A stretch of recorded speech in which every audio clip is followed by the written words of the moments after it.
So with supplies, you will need some surface to work on. I'm going to be using this watercolor cardstock, but you could also use copier paper. And if you didn't have plain white printer paper, you could also use notebook paper, and I'll show you finished examples on those when we're done. You'll need a pair of scissors. Any scissors will do. You'll need a ruler or straight edge. Plain school ruler will work just fine. I'm going to be using my Artist T-Square because I happen to be in my maker. You'll need a pencil sharpener to keep your regular number 2 pencil nice and sharp. You'll need an eraser for any stray marks. I'll be using a V5 precision pen. In school we'd be using the black Sharpie thin. To finish it up, because it is a St. Patrick's Day Zentangle, I'll be using the dual point brush tip markers. The first part of this is going to be making a pattern to make a shamrock. I can't draw to save my life, you all know that.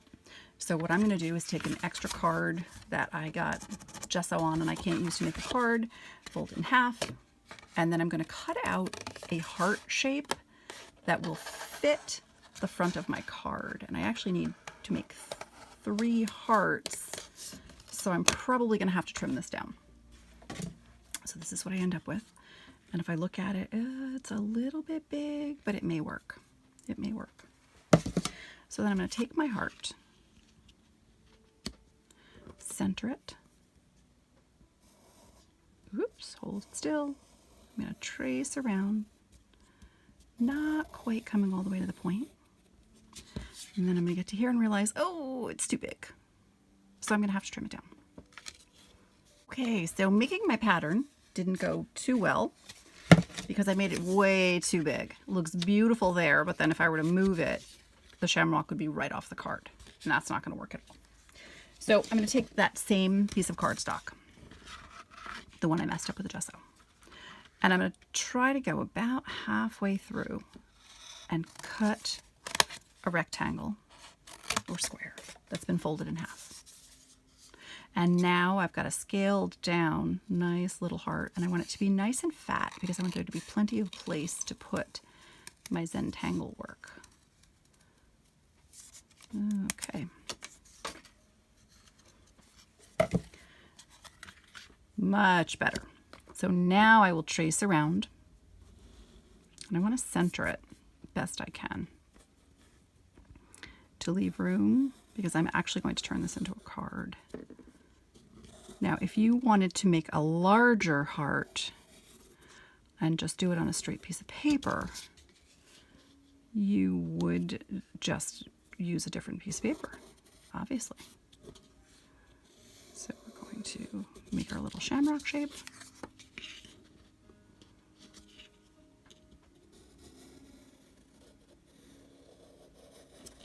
And there.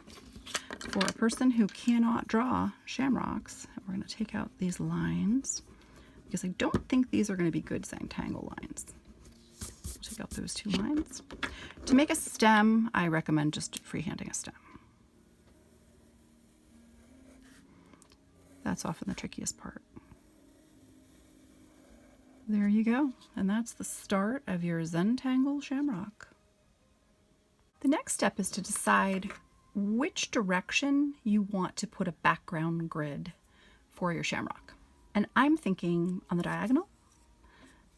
So I'm just going to put in some diagonal lines. I'll try to make it fairly even, fairly neat, but I'm not really that worried about it.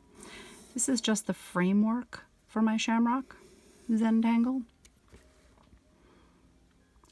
And I don't want it to be too even and symmetrical. I'd like it to have some variety. So I'll put a few lines going that way. I'll put a few lines going this way.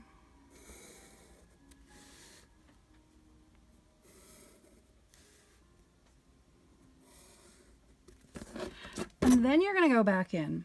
And this is where you get to do the fun stuff. You decide. I think I will put like a checkerboard type pattern in this section. And so just using your straight edge, you're just going to put in that checkerboard pattern. When I'm coloring it in at the end, I will go back and color in alternate boxes. I don't think I'm going to do that with my pencil because I want to erase after I go over it. with a fine point.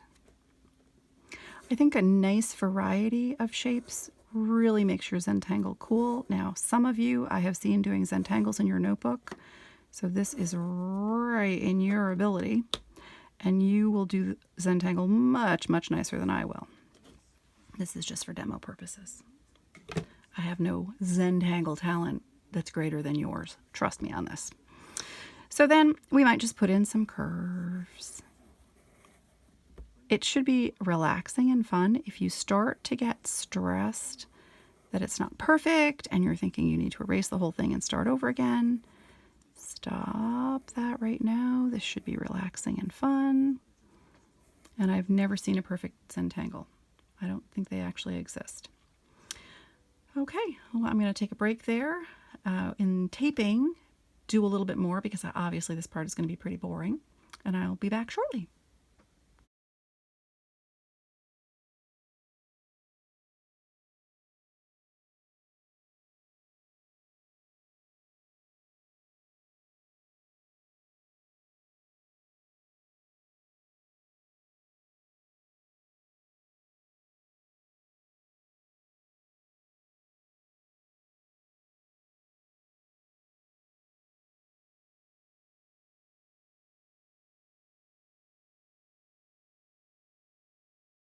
This is how I finished up my card.